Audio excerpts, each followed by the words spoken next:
Well, it's great, and I know you're an author and you're a wonderful writer, so I'm very honored by your compliment. Well, every people always asking me like, what is it like writing fiction and nonfiction? And I give an answer that's very similar to what you've said, because I feel like the fact that I've written fiction really helps with my nonfiction in terms of, having to tell a story and not having to put in everything just like really rigorously editing the way you do when you write fiction to make it believable. And then with nonfiction, with fiction, you want it to be believable too in the same way. You want it to feel real. I always want people to feel like they know my characters like they know a friend, or even better than they know a friend, because not all friends tell us their secrets, So yeah, I feel like both informs the other, and that's why I like going back and forth. I completely agree with you. Oh, it's based on so many things. I mean, the reason I started writing the book is that I was watching a documentary once, and then I heard it was about this situation where people turn their children over to someone else to raise. Either they put them in a situation where some of them become domestic servants, or what we call ristavex, or they turn them to a family member, like I was turned over to my aunt and uncle when I was growing up. And some people, if the situation is very desperate, will sometimes bring their children to an orphanage. I have a friend who grew up that way. So I always knew, I mean, I knew in my heart that that situation is very difficult because I had seen it all around me. And in the documentary I was watching, someone, one of the sort of people who was running an orphanage and said, oh, these people, they don't have the same attachments we have to our children. They just give them away.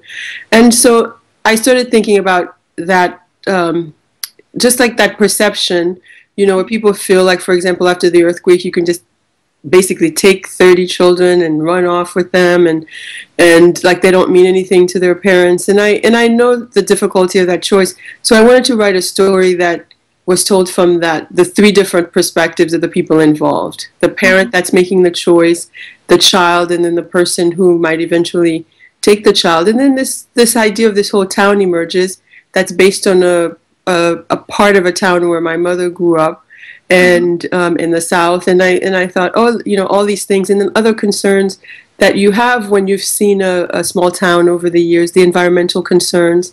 And so I mean, it's definitely, I think it's Marquez who said something like, the one sort of misstep can destroy a nonfiction, and then one great detail can make a fiction. And so all of those details and these things that I'm passionate about that are important to me also, was part of the writing of it. Wow, that's a really good question. And as I get older, it's something that I ultimately feel like I will end up there, you know. And there are other, sometimes when I just started the workforce and things like that, I said, maybe I have to work there for all the things that I need to, for the things that you need money for, that I may not be able to do there, because any person in that diaspora has a lot of responsibility, public or not, And sometimes we're all in that situation where you kind of have to work for hundreds of people, and so those are all of these were considerations early on. But I think as I get older, I have a piece of land, so I think ultimately we'll end up there. And it's one of those, I mean, one of the aspects of the diaspora experience too is that it could happen that you gradually grow more distant. And I felt, that as time goes by for me, especially as I go back with my children, that I'm developing new ties in new places, even though as some are lost. When my uncle, who was the person who guarded the homestead for us in Haiti, when all of that part of my family is passed on, but I'm making new ties and so I feel like I'm also, and maybe it's the same for you, when you left in childhood, you felt in a way that you know, you left your parents' country. And then when you go back as an adult, you go back to your country. And then you have to reclaim certain things for yourself. And I just feel like, you know, gradually that aspect of it is deepening for me. I feel like at some point, as I'm getting older, I want to find something also to contribute permanently, you know, as you know, now I contribute to other people's causes, and that's important. I think, you know, we don't all have to go and start something when there are things that are already, you know, to reinvent the wheel all the time. But ultimately, I feel like I want to create a space for me there, a space of service, and I'll probably end up there in my golden days. Well, there's a particular label for people like me, diaspora. So I'm diaspora, and sometimes I call myself diaspora, and you know, you notice in the book there's sort of, I poke a little fun at at people like me in there, just to, you know, it's better when you poke your fun at yourself than others poke fun at you. So so you know, the label exists, you know, the diaspora, but the thing is, everybody has a diaspora in their family. So I think, you know, sometimes I read things where people who are not Haitian will over exaggerate that, so those tensions, you know, because I always say it's like a family affair, you know, and all families have their dysfunctions and so forth. But it's not a war. It's not like a diaspora local war. What there is, though, is you know, there's a kind of imbalance in sort of, say, the financial contributions of the diaspora versus the privileges they want to enjoy, you know, being, holding office and so forth.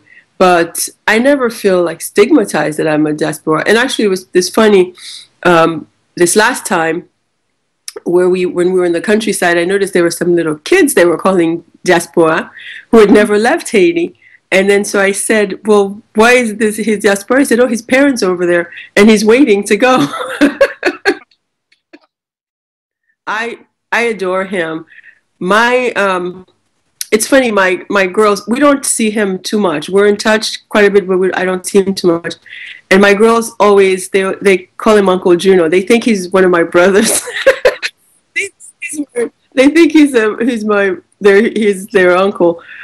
He is in the wider community sense. I'm also a big fan. We're a mutual admiration society, and you know, when we were starting out in the early 90s, they sent us on all kinds of things together. So we did a lot of readings together, and we got to know one another. He's just amazing, and he's a good friend, and always so supportive, you know. And I think, you know, sometimes, you know, often with people think with writer friends, you're always talking about writing.